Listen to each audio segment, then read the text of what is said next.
Look at this, fiscal deficit of 9.5% of GDP. Essentially, what the IMF and the World Bank have all raised questions whether this can actually be achieved, the 9.5%, as you see it. Now, the primary surplus of 0.9% of GDP is also what government said is expected to achieve. Let's go to the next. I'm going to show you the reason why you have the international community raising questions about what we have been doing so far. In 2021, the budget captured specific key programs that were expected to be implemented by government. The first was the implementation of the COVID-19 containment measures, including vaccination. We've seen that started, but the Ghana Health Service has been complaining about vaccine hesitation. We are nowhere near herd immunity.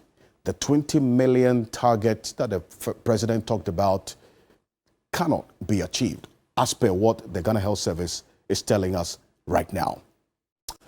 2, economic revitalization and transformation through the implementation of the CARES Obatampa program, whilst ensuring debt sustainability. The Obatampa program, the 100 billion Obatampa program, the private sector was supposed to raise 70% of that whole budget for the Obatampa program. The private sector has been complaining about lack of access to credit. The reason being that government is also borrowing in the same space as the private sector. The Bank of Ghana has said this, and as a result, the private sector is being crowded out in the credit market locally and not having access to credit. Until that is solved, they cannot expand if they're supposed to lead the process of recovery from the impact of pandemic in this country. The third one, consolidation and completion of existing programs, projects to ensure value for money. The completion of existing programs, that has also been brought to question. We've had hospitals that have not been completed. That has also been of concern to you, the Ghanaian people. Questions have been raised about roads that have not even been constructed at all. The sea defense projects, Blekusu and others, still on the minds of many because of what's happened in the 3 constituencies of the Volta region. Remember, this Blekusu sea defense project was captured in the 2021 budget. Now, we want to hear from the finance minister what the second phase will look like. 4, creation of fiscal space or implementation of priority programs and projects is something that we'll get into. These priority programs and projects, what is the state of these priority programs and projects? Creating and sustaining jobs. Creating and sustaining jobs. Jobs has been a topical issue, especially because of the rising numbers of unemployment and what we're seeing with NAPCO. Now, they've been told to go back to work until further notice. We understand that the exit plan of NAPCO will be announced today in the 2022 budget. It's something that we're looking out for. Security was captured there as well. One of key programs. What has been done in there, entrepreneurship and wealth creation. We expect an update from the finance minister in these specific areas. Remember, the youth bank. The youth bank was very topical in the 2021 budget. What has been done in the youth bank to ensure that entrepreneurs are supported? That's one of the key areas. The President's Coordinated Program of Economic and Social Development Program 2017 to 2024 captures the COVID-19 alleviation and then also the Ghana Beyond Aid agenda. Not much has been said of it. Let's go to the next. I'll show you. See, the Public Financial Management Act, which Mr. Jantua with us here is very, very keen about because of the details of it. And its companion regulations is also there. The 2020 manifesto of the NPP is one of the documents that you also make reference to because of the details of it. Remember, the president was in Cape Coast on a radio station earlier, that's 2 months ago, talked about the promise made to construct a harbor. It was captured in the manifesto, okay? When you look at the budget, that was not seen much there. So that is an area also we want to look at as we go on to the budget presentation. Quickly, we go on to how the situation looks like with respect to issues relating to the next phase of this. The taxes that took effect this year in May, in the 2021 budget, there are some new taxes that were introduced.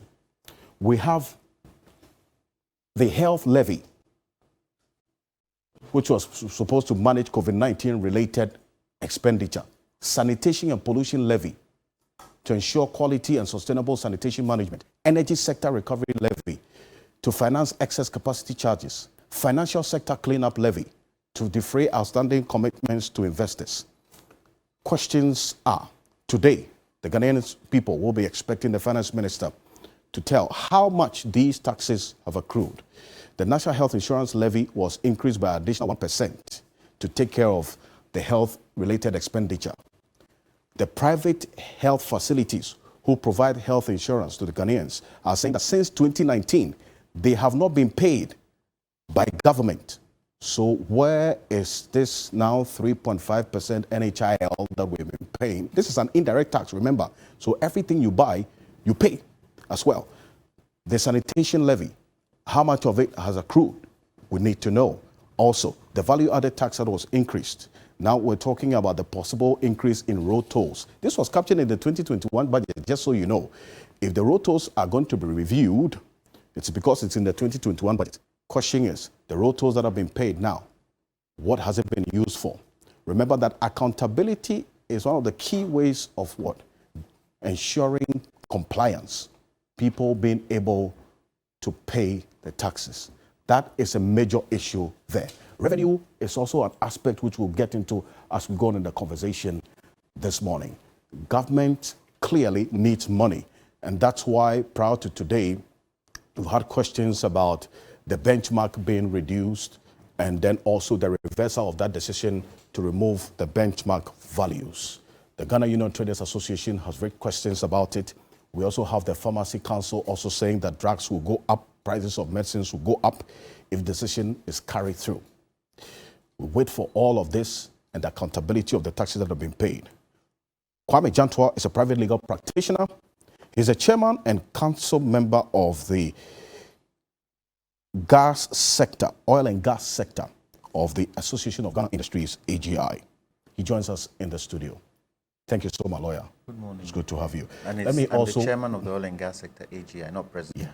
Chairman of the oil and gas sector of the Association of Ghana Industries.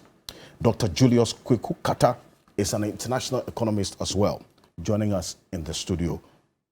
Doc, thank you so much for joining us. Thank you this very morning. much. We'll also be joined as we go on Zoom by Dr. Priscilla Chumesi Bafo. Is a senior lecturer at Department of Economics, College of Humanities at the University of Ghana, Legon. She'll be joining us on Zoom. Gentlemen, it's great to have you. Now, with a clear overview of what the 2021 budget sought to do, what is your view of the general state of the economy as we speak now? Now, John, let me start with you. It's a very difficult conversation. Good morning to our viewers. Very difficult conversation to have. The expectation of 2021 in terms of the challenges that we faced, COVID being the primary challenge, and also the spending rate of government and the acquiring of loans of government seems to have created a certain cocktail that is leading us into 2022. In terms of projects, it's very difficult for me, I don't know whether for others, to pinpoint those projects government indicates that they have finalized. And I think that is one of the challenges we have. For the government, projects that were captured to be yes, executed. So at the end of 2021, which of the projects, what projects can government tell us and physically show us that they're done? That is one of the things that most Ghanaians find difficult to assess with regards to the kind of spending that is going on. I have gotten to a stage where I'm not in the business of castigating. I'm in the business of being objective in terms of what government says and making sure that what they say is what they've done. I think the accountability issue, for instance, with regards to when you look at how much money we have earned within our oil industry. From 2010 to now, we're talking about nearly 6.5 billion US dollars. So for the time 2017, the MPP government came in, how much of that money have they used with regards to the types of projects that would pick Ghanaians' livelihood up? You know, the portion of the oil revenue that goes to the ABFA, a chunk of it is used to finance free senior high school. Yes. And I recall that when this matter came before Parliament, the then Deputy Finance Minister justified it that it is a human capital expenditure. Questions were raised as to whether this is indeed a sustainable. Well, you see, that has been the challenge, because the Revenue Management Act that indicates how we spend all revenues stipulates, and the first thing it stipulates, and I think it's chapter 13 or so, it stipulates that in the absence of the National Long-Term Development Plan, the government will choose 4 priority areas. The Minister of Finance will choose 4 priority areas for 3 years. Now, they've chosen the 4 priority areas for 3 years, including between now and 2023. And in those 4 priority areas, education is one of them. Nearly 92% of the money for those 4 priority areas went to Free senior high school. Nearly 92%. Yes, nearly 92%. So how does it become sustainable? When you look at the reverse, if we had a long-term national development plan, will that not fit in? Senior high school will be one of the areas, free senior education will be one of the areas, and even cover the entire education system where we would know how to allocate money. So the 3 other areas that the pot is supposed to cover is now bereft of revenue. And remember, one of the major challenges with the oil revenue is the backlog of debts that need to be paid. And so when the oil revenue goes into a district, it's meant for a particular project. Because of the backlog of those of past projects, the money is used to pay. And so those projects are not done. It then leads into the next year. And that has been one of the major challenges when I was Vice Chair of PIA. It was one of the major challenges that we were confronted with. It's a challenge. And unfortunately, we don't seem to be able to cover issues within a particular year. And we leave quite a chunk to go into the following year. So I'm hoping that with this particular budget, and I would have wished, and it's a bold statement to make, but I would have wished that government would say, because of the debt levels we have, because of and for me, COVID is used as an excuse sometimes, because if you look at it, we didn't have the kind of impact of COVID other countries had. So COVID cannot be used as an excuse. It could be used. It could be used to some degree, because we got 2 billion, didn't we? We got 2 billion to cushion us. I would have wished that the finance minister would come and say, look, the way where we are with our finances today, we are not going to go into any new projects in the first 6 months of 2022 till we are able to finish the old ones, till we are able to get the finances back on stream. And the only thing we would look at are essential projects, health being one of them, education being another, and maybe roads being another, so that we can concentrate and try and mop up to get the finances back in place. So if government is saying there's likely to be tax in the budget, have we widened the tax net?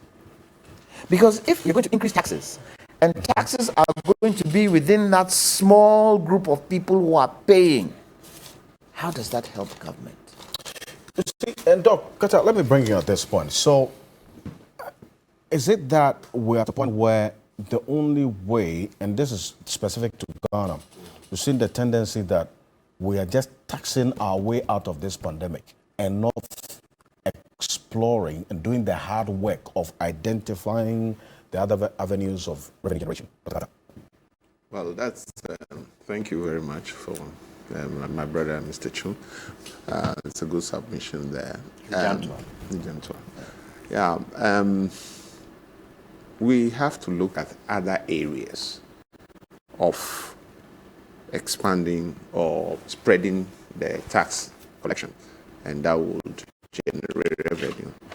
I think before the backbone of a tax system works well, there must be a productive system in place, because in the economic system analysis, we have roles played by the economic society, and the society comprises of the individual, the government, the firm, and other external factors.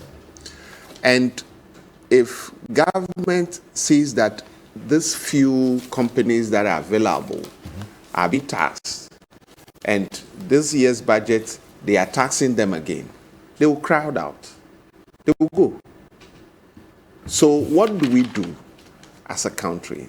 The fact of the matter is that there must be a push for industrialization, both in agric and industry. Then when these firms or industries get settled, they are working, producing goods and services to feed other sectors, government will make policies to tax, and the tax system will be expanding. And it will not take a day, it will not take tomorrow, but it will take some effect. That is why the recommendation for tax exemption by the GRA in 2014, 2015 was a good thing I was looking at. Because if that happens, it means that Ghanaian industries, local industries, will strengthen up against the foreign industry. Then we can be expanding the tax levels. It will not be a immediate thing, but it's a step we have to take. Well, talking about taxes, see, there's been proposals for government to look at other areas of generating revenue, not necessarily increasing the tax burden on the ordinary Ghanaian. But let's now turn attention towards petroleum products, because that's another area where government goes to very easily to generate revenue. My colleague, Dela Michelle, has been engaging consumers on the expectations ahead of the budget presentation. Take a look.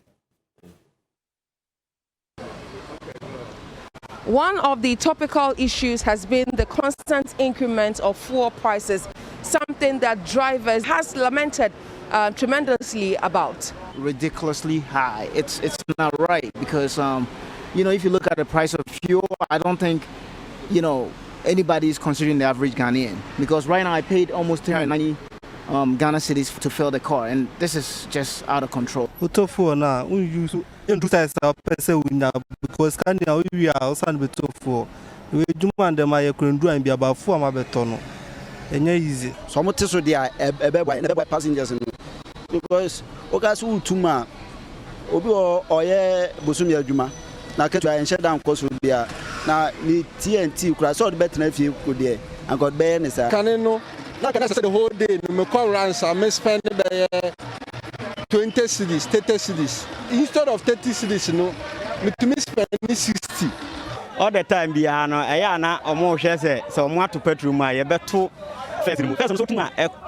ground span or more affect or more.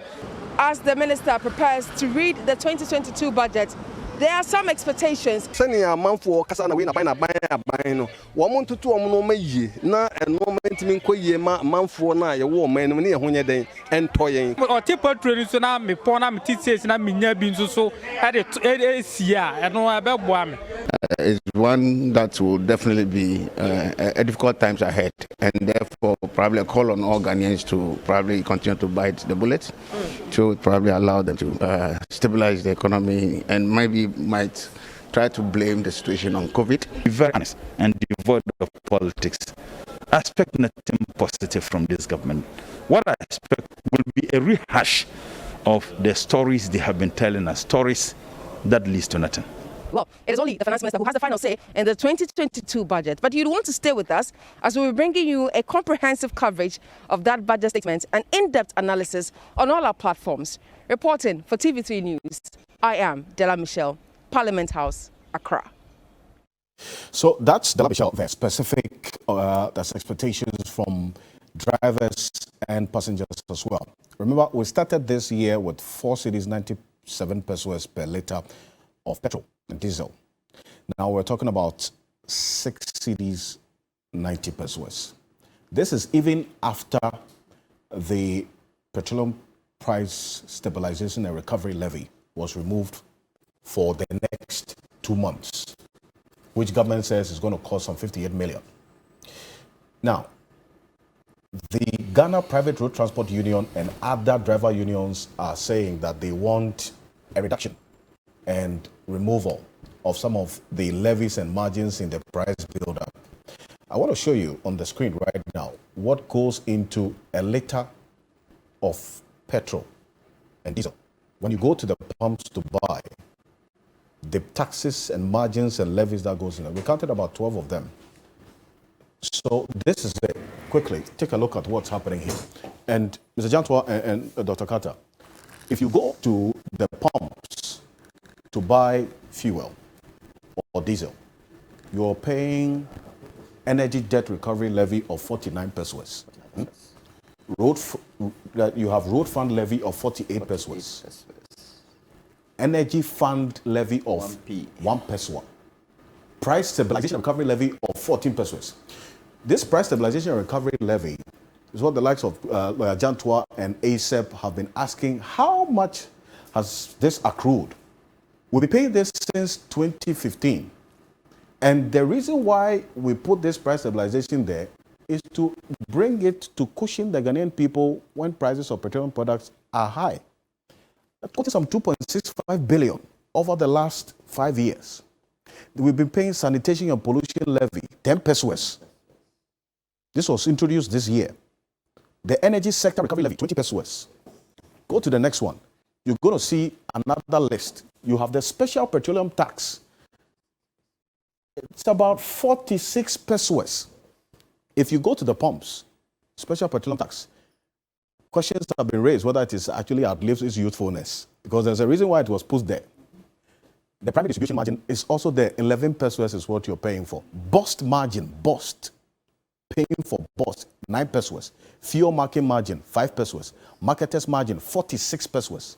And then the dealers margin as well is 30 pesos as well. So this is what makes up the price build-up if you go to the pumps to buy fuel. Jantua, is it a realistic expectation for the GPRT and other driver unions, and indeed the Ghanaians, to have that any of these taxes will be touched, the levies will be touched in here?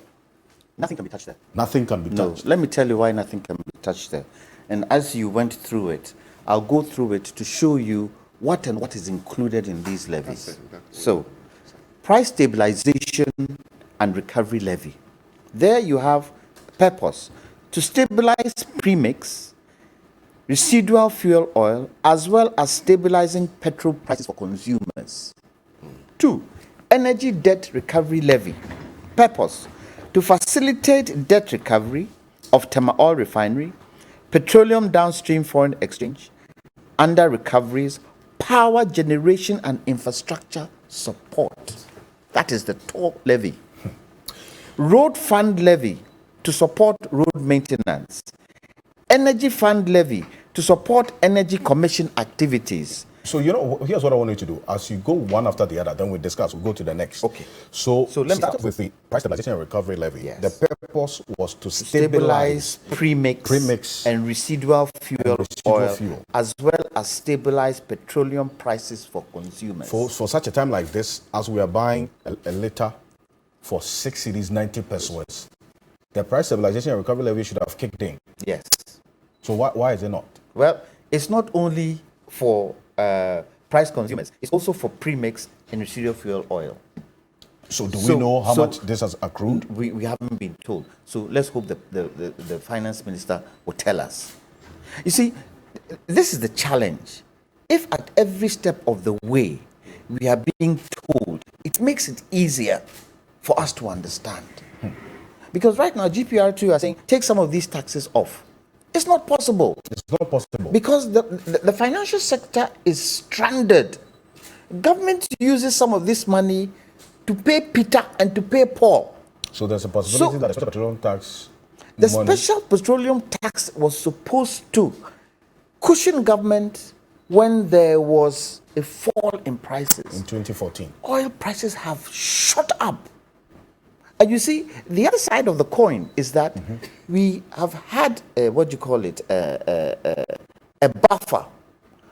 The benchmark that was used for the 2021 price budget was what? 57. This is $57 per barrel. It is now 81. There's a huge fall in there for government. Why can't we use some of that to cushion? Two, we are an oil-producing country, aren't we? We are. Can we not take certain amounts of our oil, which was done in the previous government, to tour, to refine? But you see, the question here is that we haven't been able to get tour to where it's supposed to be. That's the fundamental issue. So you see, that leads me to the next question. We are paying a toll recovery debt levy. You read it. Is there any turnaround plan to turn around the fortunes of the Tamale refinery? Because the Ghanaian is paying for the inefficiency of toll as it sits there now. We are paying debt of about 200 million per annum. Why are we paying for debt that there is no clear plan for Tamale refinery? That is what have you seen one?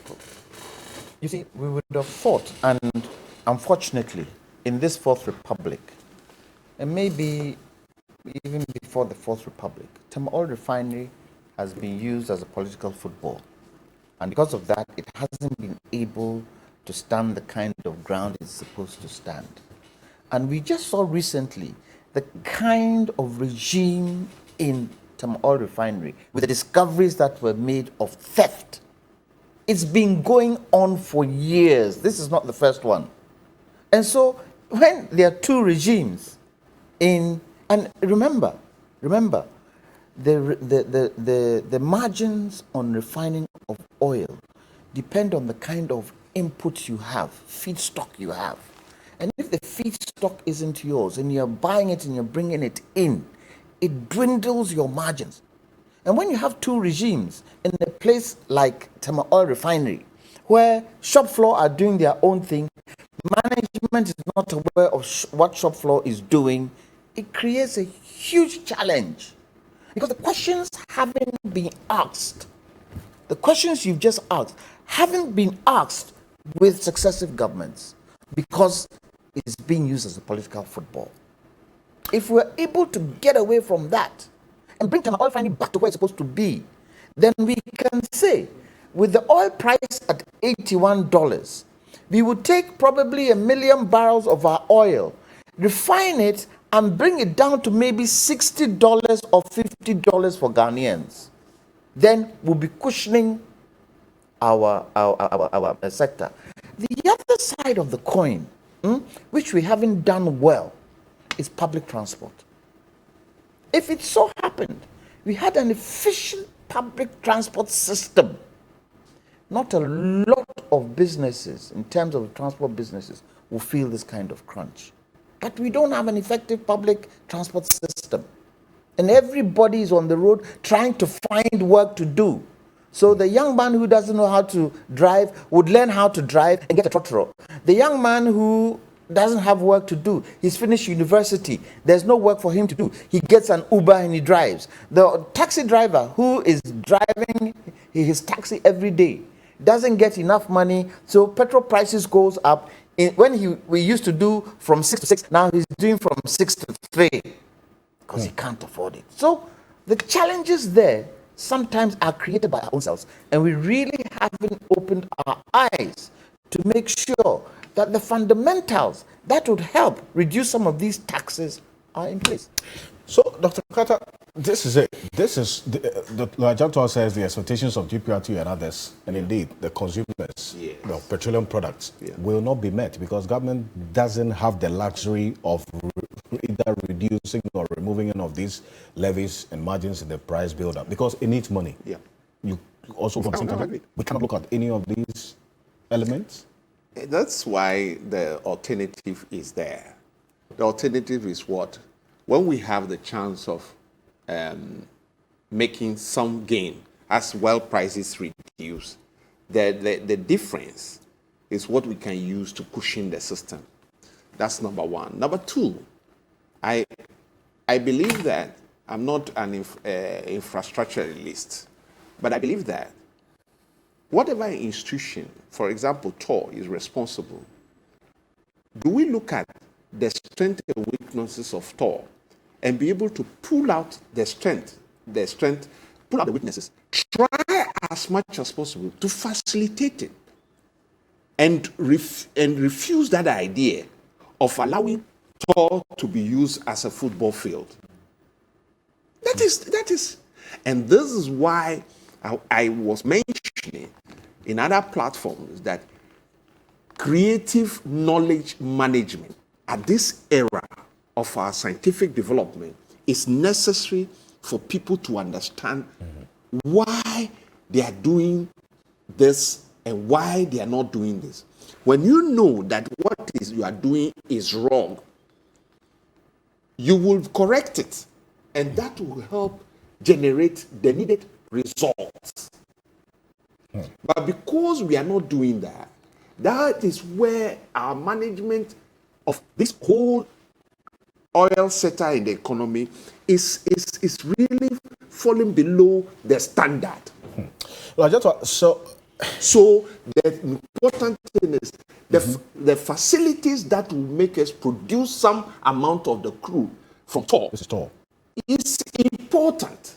The infrastructure that we have to put in place to make TOR operate and produce, change crude oil into fuel for consumption by Ghanaians at a reasonable price is something critical we have to look at. Some of us have said we are likely to go into onshore production 2023, 2024, 2025.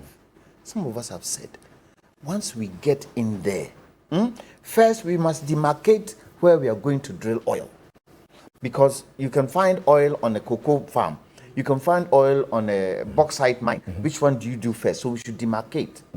Once we demarcate, any oil coming out of onshore, one, should be Ghanaians who manages it. The only IOC there should be GMPC. Two, the oil and gas we get from onshore, the oil should go to TOR, the gas should go to Etoabo. It should be fully meant for Ghanaians alone, because you see, if we refine here at TOR, the landlord countries, we can export. You see, I come back to you to find out if it is indeed the case that because the political class is benefiting from the inefficiencies and the near collapse of TOR, there's really no commitment to revive the fortunes while the Ghanaian pays for this TOR recovery levy in no sight. Pressure is mounting on government, as a matter of fact, to reduce all these taxes we've just talked about, the price build-up. But the Honorable Kuku Kwati is a member of parliament. He's a chair of parliament's finance committee. He's a former deputy finance minister, and he's been speaking. He says taking off these taxes is just impossible. Take a look. Today, if you speak with the average Ghanaian, many people out there, the basic and common feeling is the discontent with the performance of the political class. And in that discontent, they almost do not see NPP and NDC. This is what I think we as politicians, when we have the opportunity, must respond to. As a country, the resources we are mobilizing and the expenditures we have keep widening. The gap between them keep widening. But in order to deal with those matters, we need to deal, for instance, with issues of public sector wage bill. And by public sector wage bill, charity must begin at home. If we reduce any taxes, trust me, the debt would rise, because you're going to have your public sector expenditure pressures come on you. And whilst you're making efforts to tame those expenditure pressures, the money that you're already getting, the taxes that have already been instituted, you say you're going to reduce them. I'll be extremely disappointed if, for political reasons or for whatever reason, this government chose in this budget to reduce any taxes at the time we are supposed to be recovering some of the liabilities we incurred in 2020 as a result of the pandemic. But of course, it's government decision. If government wants to do that, then government must say what expenditures we are going to stop. So that's Kweku Kwatin there. He's probably speaking what the bitter truth is, and the fact that he's a deputy finance minister, chair of Parliament's Finance Committee. He knows exactly what he's talking about. He says he's going to be disappointed. Former deputy. Yes. He says he's actually going to be disappointed if government either removes or reduces any of the taxes, because that's going to compound our debts. And if we have to cut down on expenditure, which expenditures would that be? Lajantua, I want you to run to, at least you touched on the energy debt recovery levy, yes, and then also the price stabilization and recovery levy, which we are asking the finance minister to tell us how much has accrued to it and what the money has been used for. The recovery, energy debt recovery, is where the Tamari refinery, the toll recovery debt levy is. Want to know how much the Ghanaian have been paying for to revive the fortunes of the Tamari refinery, which doesn't seem clear now. The next is the road fund levy. The road fund levy is clear to support maintenance. And road tolls may go up. Yes, road tolls may go up. So and to find the road fund levy in terms of how much is in there, I don't think it's rocket science. They tell us. At the present moment, I've forgotten what was in there. But if we're going to add tolls to it, and I'll give you an example. In 2000, I used to run a Dome Bridge toll booth. 2000. Mm-hmm. Every month, we used to make around 69 to 70 million cedis then. 69 to 70 million? Yeah. This was in 2000? 2000. 70 million then. We gave government 40 million and 30 million went towards our cost. At the time, Accra Tamamoto Way, mm-hmm, was making 500 million one way, 500 million the other way. Remember, we hadn't changed the currency then. Yes. It was a lot of money. So it could have been used. So all things being equal, for as long as more cars are getting on the road, yes. You'll be making more. I remember in 2000, because I was in roads already, I was doing road safety devices.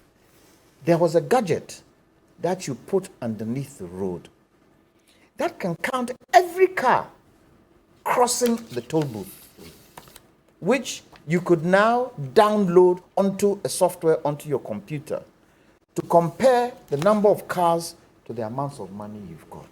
I suggested it then. They said, no, it's not something they're interested in. I don't know. I suggested to Ghana Highways Authority. At the time, Mr. Bashiru was the CEO. They said, no. We need something like that to be able to be accountable. Because you see, the other thing there is that the theft rate is very, very high. There are some toll people who do their own toll books. How many times have you looked at the receipt they give you when you pay tolls? No, but you just throw it away. Take it and put it away. And so it needs close supervision. So, road fund levy to support road maintenance. That toll money goes into the road fund levy to support toll maintenance. But it would be good for government to advise people every day, and hopefully the finance minister will do that. The energy fund levy. While we round up, very quickly. Yes, okay. I think this one is most important. Sanitation and pollution levy. Yes, this was introduced in 2021. It says to provide requisite resources to fund activities on sanitation and pollution to improve the quality of air in urban areas, to design, construct, and re-engineer waste treatment and disposable facilities like recycling facilities, landfill sites, and medical waste treatment facilities. Why should this be here? Why should this be here? Are we saying because we feel fuel pollutes the air, so it should be here? This can be taken out and placed somewhere else. Actually, it should go into the normal tax regimes of government. So your point is that it's not as though we shouldn't be paying the sanitation levy, but it shouldn't be in the price buildup. It is 10 pesos for fuel. Yes, it's 10 pesos. It is high. It's 10 pesos. It's per liter. And a viewer should know this. We say it's 10 pesos per liter. Per liter. You are buying a number of liters to make up a gallon. Can you imagine multiply. A truck filling its tank, 10 pesos a liter, going and coming? So now it's about 25 cedis a gallon. So for me, if anything is going to go out, the special tax and probably sanitation and pollution levy. The special petroleum tax. Yes. And the sanitation and recovery levy. That was supposed to cushion oil prices if oil prices came down. Oil prices are up now. So for a certain duration, we can take that up. But the rest, I find very difficult. The government will be able to reduce it. We'll see. The finance minister is lacing his boots to present this 2022 budget and tell us what the review of the economy has been in the year 2021. Accountability is what Lawyer Jantua and Dr. Carter are asking for, and you, the Ghanaian people, as well.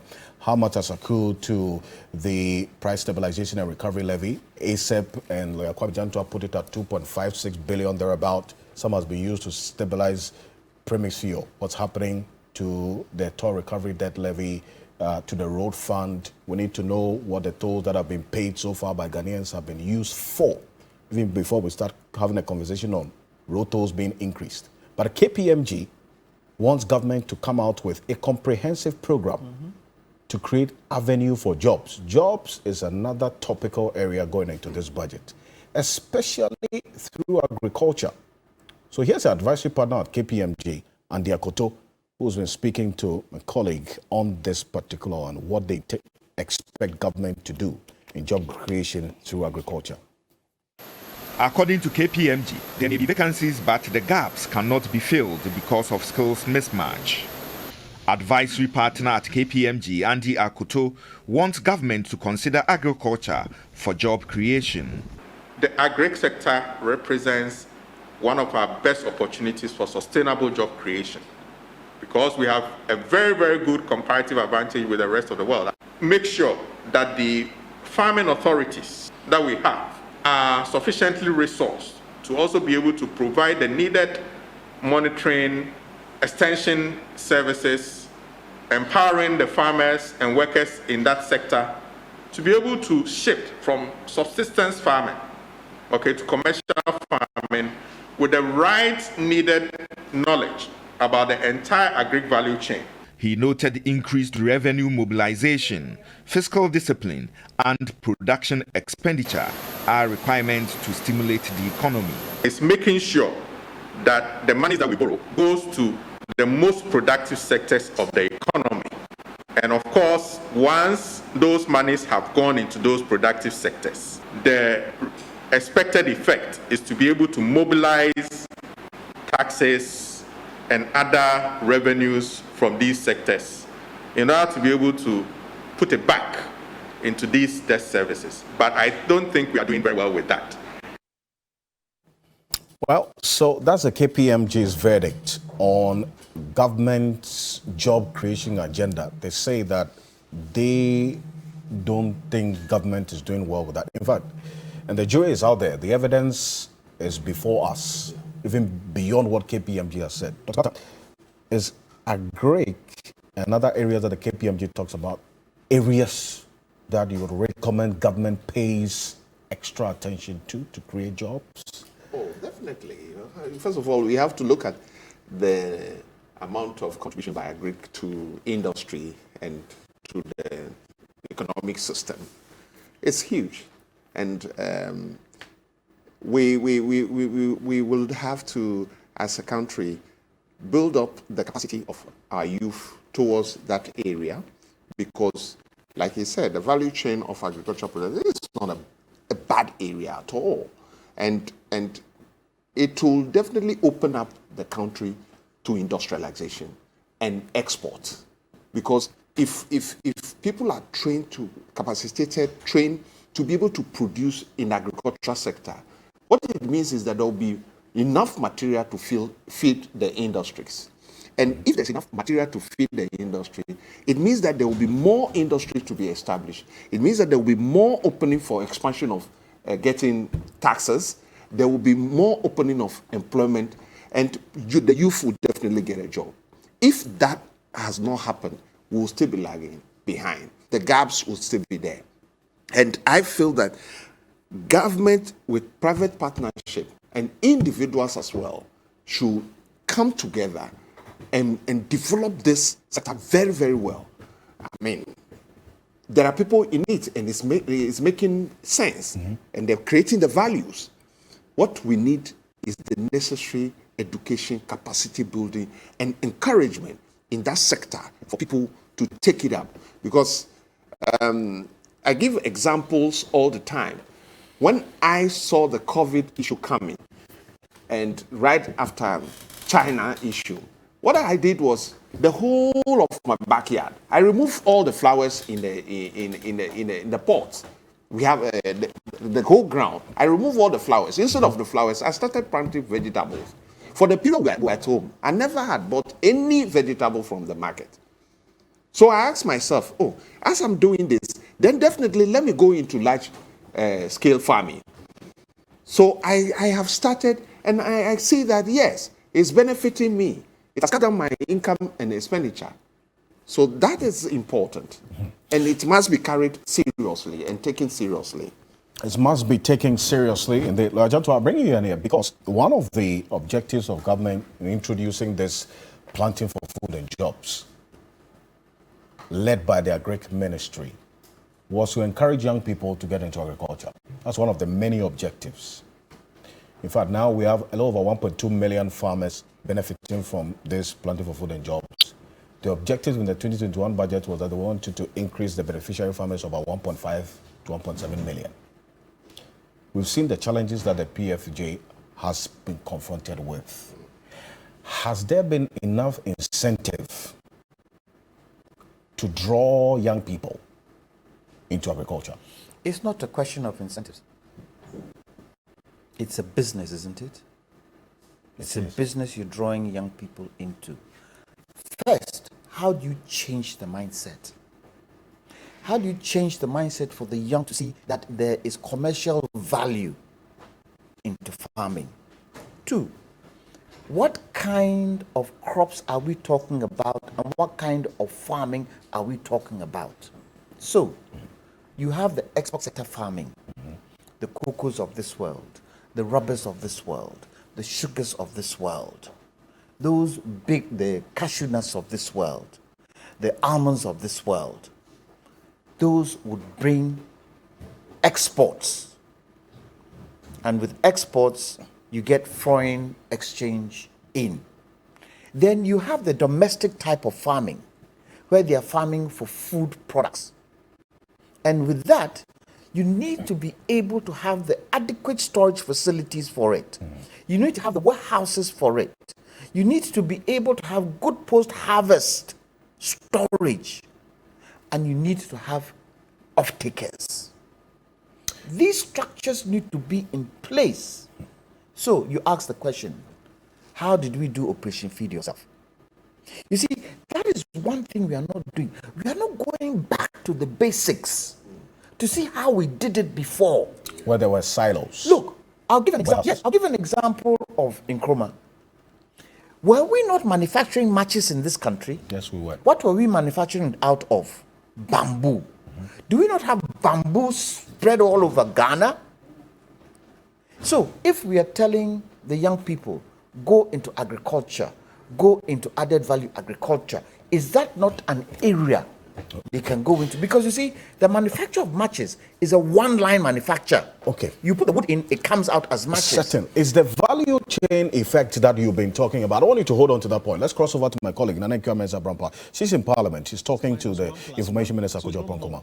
Just that, well, but I can tell you, just that what you see should be able to yield us some more. And more importantly, should be more equitable. I mean, if only about 30% of vehicles are contributing to road tolls. And for example, Accra, look at the population dynamics in Accra. For Accra, it's just Temamoto Way, or when you are going to, Akosombo, or to Aplao, or to Takrade or Ebri or Pokwase. These are the only places where you pay. But look at the population density in Accra and the vehicles in Accra. And look at the other parts of the country that also need roads, many of which roads we are not able to toll and take any money from. So you have to ask yourself, is this efficient? Can you find another way of maybe swapping for another mechanism of mobilizing that same money, but in a more efficient manner? And that is the balance that you have to see the finance minister work. The important thing is that we do it in a way that doesn't make poor people worse off. And I think that's the challenge that he'll be responding to today. And conversations with analysts, they're also saying Ghanaians shouldn't be too overly expectant with this 2022 budget. What would you have to say to some of these comments that come in? Well, I'll disagree with them. I think Ghanaians should be expectant on all sides, on the revenue side, on the expenditure side, on the borrowing side, and on the economic policy side. You should expect, like some of the things I've outlined to you, things that will help get us to a better place next year than we are this year. We are being told that we are not going back to the IMF, but we are going to the Eurobond. But still, will this not increase our debt stock, which is overly already high? There are rules about borrowing that we ourselves have come to Parliament to put in place. That borrowing need not be zero, but it should not be more than 5% of GDP. We believe that that is what we call the Fiscal Responsibility Act. Because of COVID, we've had to suspend it, and we are now around 11% of GDP. You will see in this budget the fiscal path coming back down, that we are bringing it down to about 7.9%. Next budget maybe about 6%, and then take it back to 5%. That is evidence that we are reducing the rate of debt accumulation. That is evidence that we are reducing the deficit from 11 to about 5 at the end of the day. If you look at the CD-denominated debt stock, I keep telling my colleagues, you will be misled. Because if the exchange rate is 1 CD, $1, if you owe $100, it's 100 million CDs. If the exchange rate changes to 1.5, you don't need to borrow more. The next morning, the same $100 million is now 150 million CDs. So if you use CD that it was 100 million CDs, is now 150 million CDs. You have borrowed 50 million CDs. Show me what you've done with it. That 50 million change in the CD-denominated debt stock is not as a result of borrowing. And that is why all over the world, they use debt to GDP ratio. They use deficit. They use other debt sustainability indicators. And that is what we're encouraging, that we should also now watch those ones and see. Because for the CD-denominated debt stock, it can very much mislead you. And even for that, those who want to do politics with it, we can compare the about 9 billion CDs that the NDC inherited to the about 124 billion that they left, and compare the 124 billion of the MPP to the about 300 something billion that we have now, and strike the percentage and see who is more responsible when it comes to that. But that kind of nominal comparison, should that be the case? But that's exactly the point I'm making to you. It won't get us anywhere. Yeah. Even if we choose to play that game, we will play it better than our colleagues on the other side. But that kind of game won't get us anywhere. It is the sustainability indicators that we should keep an eye on. And that's what we think, if we look at it, we'll see a clear path downwards. My last but one. The agriculture sector. We understand from the agri minister that food prices are low. But the story is different when you go to the markets. Fertilizer has also been another issue. What should we expect in that sector? I mean, to the extent that storage and privatized production and sale and market prices operate, you will find that even the prices sometimes differ from market to market, though you may see a general trend in it. But I think we can also agree that there's a lot that has been done in terms of boosting local food production. And expected to come along with the increase in local food production is a stabilization of the prices. You need a warehousing system that can hold a lot of the products so that you don't have shortage at some times and abundance at another time, which will cause price fluctuations. And you've seen the number of warehouses that have been put up across the country and now being handed over to the various assemblies or agencies that are responsible for it. So over time, we should expect that there will be some more stability in that area if we follow the kind of interventions that we are doing. I would have gone on and on with this particular one because the story is different. Okay, finally. The story is not different. The story is not different. Finally. No, listen. I think we have to be clear with it. The story, I'm coming. The story is not different. You will find some prices. I mean, if you say food prices, what are you talking about? The food price I may have in mind may be different from, the food item I may have in mind may be different from what you are talking about. So we can drill into the detail. But I'm saying that generally, general markets, and I'm saying that generally, reactions. Yes, and I'm saying that generally, some more work needs to be done to ensure that stability that we are looking for. That stability doesn't just come. So you agree it is not low, but it is not about agreeing or disagreeing. It's about what are we doing to ensure that what we all want happens. And what we need to do is to ensure that the warehousing system works, is to ensure that the support to the farmers are not cut at any point in time, fertilizers, etc. Some of the things you are talking about fertilizer, right. To ensure that post-harvest losses are dealt with so that you don't have fluctuations of prices. And I'm saying that these interventions are things we need to push and support. Let me wrap up. 2021, we're told to share in the burden with government.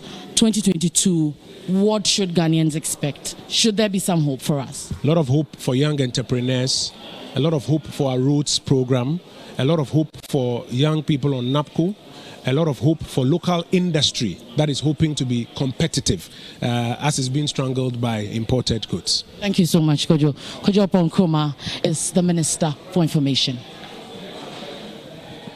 Thank you very much. The Nika Mensah-Brampa is a lady leading the team in Parliament today for that special coverage. That's Kojo Ponkroma. Listen, beyond what they say, the Ghanaian people who are watching us, go to the market, you experience the reality of the situation on the market, and it is your reality which measures your assessment of the state of the economy. So we've been speaking to some of you as well who have been expressing your concerns about the increasing prices of foodstuff on the market. We'll get to that. But I've also been joined on Zoom, a number of persons as well. It's worth acknowledging their presence. Michael Boateng is a senior manager at KPMG. We've been discussing what KPMG has been talking about in terms of proposals to government to look at the agric sector. Let me also welcome Dr. Priscilla Chumesi-Bafo, Senior Lecturer, Department of Economics at the University of Ghana, Legon. Ladies and gentlemen, good morning to you. Thank you very much for joining us on Zoom. Good morning, Alfred. Great. Thank you very much for having me. Dr. Chumesi, as always, yes. And thank you so much for joining. Let me start with you, Dr. Chumesi. So we talk about jobs because this recommendation by KPMG for a specific focus on agric. But has government been intentional about creating jobs over the period, per your perspective? Dr. Chumesi. Thanks once again, Alfred. I believe that the issue of job creation touches all aspects of the economy. So over time, to situate this discussion, I would probably look at it before COVID pandemic in 2020. And when you look at most of the policy outlay that government put out there, so for example, with the agricultural sector, they talk about planting for food and jobs. And for me, I think the discussion should be, how do we move our agriculture from rain-fed agriculture to irrigation? Move our agricultural productivity from being so climate dependent, because we know that with climate change, things are changing and the threat of starvation is staring at most African countries, and we need to do something about it. So in that angle, agriculture, planting for food and jobs were being created. The discussion really was what kinds of jobs were being created. But at the end of the day, whether they were casual, manual labor, some people had some jobs. When you look at the industrial sector, you look at the manufacturing sector, you see that a policy, for example, like what do we call it, government initiative on the manufacturing sector, one district, one factory initiative. These are some initiatives that you see that were all geared towards employment creation. But I know that as an economist, we know that the adverse shock of the COVID pandemic really grinded all economies really globally to a halt. So going forward, how do we get back to work on those issues? We know that the driver of our growth really at the moment is into services. And we keep saying that the service sector, majority of the jobs that are created there are informal in nature. And those are not the kinds of sustainable jobs that you use to build people and their livelihoods. And for that matter, we need to be very critical and look at the industrial base. And then within the industrial base, we are looking at the manufacturing sector, where efforts should be towards adding value to our agricultural produce through the value chain. Sorry, I think, yes, I lost Dr. Chumesi there briefly. We're going to reconnect. Mr. Boateng, if you could reduce the volume of your radio set, sorry, and your TV, I beg your pardon as well, I would be glad, because I'm having a feedback here. Would reconnect with Dr. Chumesi, who's making a very, very important point about industrialization. And you see, this industrialization is a theme that has been running through our budgets over the last 10 years, if I recall, when I started paying attention to detail in the budget. What exactly has been done to actualize the industrialization vision that is captured in the budgets over the period up until now as we speak? It's a conversation that we would have. Kojo Oponkoma was talking about warehousing projects and others when we talk about the agric sector. Mr. Boateng, if you can hear me, good morning to you once again. Good morning. Great. How are you? I'm well, thank you. Mr. Michael Boateng is a senior manager at KPMG. And you made a proposal for government. Mr. Boateng, I'm still having a feedback. If you could reduce the volume of your TV or anything closer to you, that would be good. Is it? Okay. Great. Is it better now? It is better now. So you have the planting for food. Okay. So Mr. Boateng, I think you need to attend to your television set. Let it go low. Dr. Chumesi, can you hear me? Is it okay now? Okay. Okay. So while we sort that out, let me come back in studio because, Mr. Joshua, you were talking about the value chain, investing in the value chain to ensure that if we want to attract young people in there, they see the commercial value in agriculture. And the types of products. And the types of products that we invest in. It should be intentionally targeted. You see, it is the intentional aspect of it which I come to. Yes. So that we've rolled out the planting for food and jobs. Yes. But is it well modeled to address these specific issues that you raised? Look, the only way you can really model it is to go on a marketing segment. Yeah. You need to know two, and I mentioned two areas. I mentioned the export sector and I mentioned the domestic sector. Look, sweet potatoes has a huge market in Germany and in the Eastern Bloc countries. Mm-hmm. So if you're going to encourage young people to go into the production of sweet potatoes, you've got to go out there, find out exactly what they are looking for. Find out exactly the quality of product they are looking for. Find out exactly the variety of sweet potato they want. And you come back, build the capacity of the young person who you want to go into that area. And then start. Now, when you start, you're looking at storage, you're looking at quality, you're looking at packaging, you're looking at the kinds of people in terms of labor you require. And the quality is key. Standards is key. And if you don't have all this in place, and you come and tell me, open agriculture up to the young people, planting for foods and jobs, and you just open it up, it will not work. Because we also have production of food in our countries. And then you need to be able to change the taste buds of Ghanaians. Because currently, the taste buds of Ghanaians is more on import than local. And so you see that you need a whole structure in place to even start the process of convincing youth to go into it.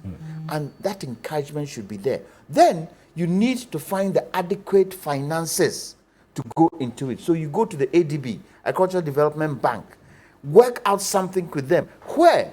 And you see, this is where you test the youth.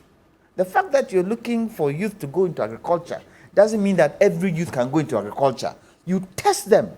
If we give you X amount of money, you police them to make sure that what you intended them to do is being done. Over a certain duration, 5 to 6 years, you begin to see the results, and it now opens up the field for others because we have land. Well, talking about financing, I mean, we also have to get to a point where ADB's large amount of credit, the loans they advance, actually goes into agriculture. Apart from that, because as we speak, yes, I mean, there's actually less than 50% of the credit that ADB, the loans that ADB advances, goes into agriculture. Apart from that, you need to get your banking sector to have an agricultural base. It has to be compulsory that every bank in this country should have an agricultural base. That is the only way you can do it. That is the intentional approach that talking about. Dr. Chumesi, you were making that point before I lost you on Zoom. If you could conclude about the industrialization approach to the various sectors of the economy to create the sustainable jobs that you were talking about earlier, please. Great, thanks once again. So like I was saying, when we talk about job creation, we do not do it in vacuum. You are looking at all the handles of the growth in the economy. So you are looking at agriculture, you are looking at industry, and you are looking at services. So in agriculture, the discussion has been, how do we move our agriculture to the next phase? That is mechanizing agriculture, taking it out of the climate-dependent nature, adopting irrigation methods, and making sure that we are producing round the clock throughout the year to feed our industries upstream. So in that case, when you do that, the whole idea is that with structural transformation, you are not creating a lot of jobs in the agricultural sector because you are mechanizing it. So you do not have a lot of people in there, but they have very high productivity levels. When you look at developed countries, like you take the USA, Canada, for example, less than 2% of the population is into agriculture, but they are able to produce, feed themselves, and export. So the whole process is mechanized. And when that is done, so I'm saying that with planting for food and jobs and those initiatives, those are the kinds of things that we expect government to be investing in, so that it is not as usual. Let us give them fertilizer, employ more people, more laborers on the farm field. The whole idea is to move it away from the labor-dependent nature, and then we move a step ahead in adding value to the produce that come out of the agricultural sector, and that moves us into your light manufacturing. That is the manufacturing sector, adding value to the agricultural produce. So when you are able to do that, the agri sector feeds the industrial sector above it, and that is where massive jobs are created. And that is where the jobs that a lot of young people are looking for can be provided. Sustainable jobs, decent jobs that pays a decent wage, that can support people in a good way. And that is where we are supposed to look at. But when you look at our data, you see that no, we are not doing well. The manufacturing bits of our economy, it's not growing, and it's a service sector that has taken over. So, and then the issue of the quality of jobs. So when you look at the services sector, you are talking about majority are informal in nature. And the formal aspect of the service sector require highly sophisticated skills. Your average education in the formal aspect of the service sector is tertiary education. Majority of our young people do not have tertiary education. They have a maximum of secondary education, looking for jobs. So manufacturing is the way to go. And for that matter, government initiative on one district, one factory initiative, we need to know what is happening. But for COVID pandemic, what could have been the situation? How are firms within that area benefiting, and how are they recovering? And in that process, are their recovery towards employment generation? These are issues that we need to look at in terms of the generation of decent jobs that support livelihoods, that takes people out of poverty can be generated. Very important point there about the 1D, 1F companies, the state in which the companies are in, because we are giving them tax holidays and other incentives to have investors get into 1D, 1F. But the other question is whether the market has been created for the produce of these companies in the 1D, 1F. Because recently, Mr. Jantua, because I go to Mr. Boating, because I'm still having a feedback from Mr. Boating. Mr. Jantua, you had government having some investment of some millions, 17 million, I think, in a poultry company recently, which was resuscitated. I think this is Daco Farms. But according to the Poultry Farmers Association, the broilers that we consume, the chicken we consume in this country, just about 10% is produced locally. 90% of it is imported. So if we are investing into companies under the 1D, 1F, and not consciously and intentionally creating the market for them, their produce here, where do we end up? And this is where the argument of the AGI with regards to the benchmark values come into play. I'll come into that point. Dr. Kata, please, on this one, about this intentional approach to creating the market for these companies who have been given some incentives to invest under the 1D, 1F, to also make profit on their investments, because they are employing Ghanaians as well. But if there's no market for it, where are we going? The question, another add up to my brother's submission, we call something in export marketing market adaptation of products. And what happened, that strategy is a go-to-market kind of strategy. Why? Because the people, the companies or the firms or the young ones who will be employed in the agricultural sector, there must be an opening for them to be able to go into the market there using our missions abroad to be able to go to the field, know what exactly some selected youth would have to go to the field. You go to the other country, go and see, for example, about 1D, 1F. Example, when I went to India, precisely Pink City called Chittoga, it's Pink City, an area within it's a district. Every district you go has a factory. Be it cement factory, be it textile, be it this. What do? They are formed cooperatives in the farms. And those people who have formed the cooperatives are not educated, they are not up to secondary level. Mixed up with those who are from secondary level, they train people to go and train them on the farm. Can you imagine that in the farm, they have created opportunity for people to have social security and everything on the farm, meaning that they've gone to add value to their expertise in agriculture. And then they come back to Ghana, and then your condition is to work hard to be able to achieve those targets that you have learned there. Then by that exposure into a foreign market, you've already gotten in touch with some people that you can do transactions with.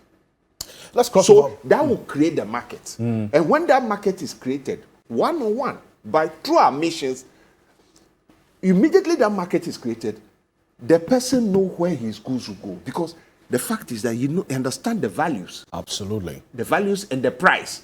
Do you know that when you are not, you have not experienced the market, and a foreigner quotes a price for you, you don't know what goes into it. What is that for me? What is CFI? What is this? So you need actually to be on the ground. Let's cross over to Parliament. My colleague Nane Kiamesa Brampa is the Honorable Ibrahim Murtala Mohammed, is an MP for Tamale Central. Let's take a listen to him. About $500 million to import rice. Today, we are spending over $1 billion to import rice. And these are not my West.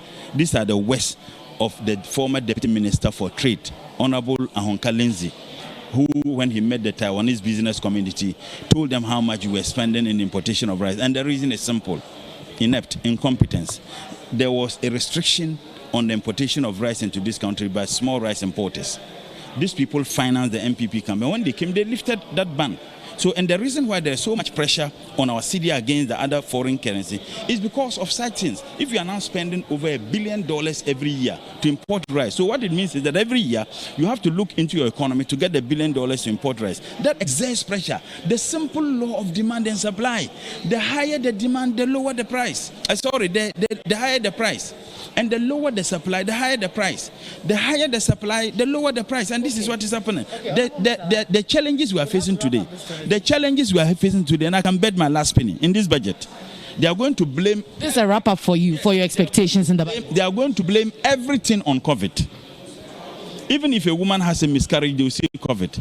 Now, if you ask me what I expect from this budget, I would quote my senior brother's statement, Honorable A.B. Ofusene, that we should expect final announcement. And he's right. Final announcement of the Ghanaian worker.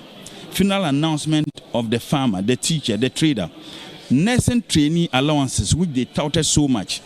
That 6-month arrears they haven't paid. That is what we should expect today. Well, I'm sure I'll be back with you to know if your expectations were met or not. Honorable Murtala Mohammed is Member of Parliament for Tamale Central there, and we're still live in Parliament. Lots of conversations and issues have come up and topical on our agenda today, which of course I'm sure you've heard most of the members of Parliament and the Minister of Information tackle, is the issue of job creation, which we should expect something to hear. We should expect to hear something actually from the Finance Minister, as explained or expressed by the Information Minister. Also high on the agenda, taxes. We should expect something on taxes and the fuel prices, agriculture, infrastructure, and more. Shortly, we'll be going into the chamber to hear what will be presented for the fiscal year 2022 and what the assessment also will be for the 2021 budget. We'll be back again to give you a raw assessment from the members of Parliament right here from Parliament. Nana Ekuya, Mensah Brampa, TV3.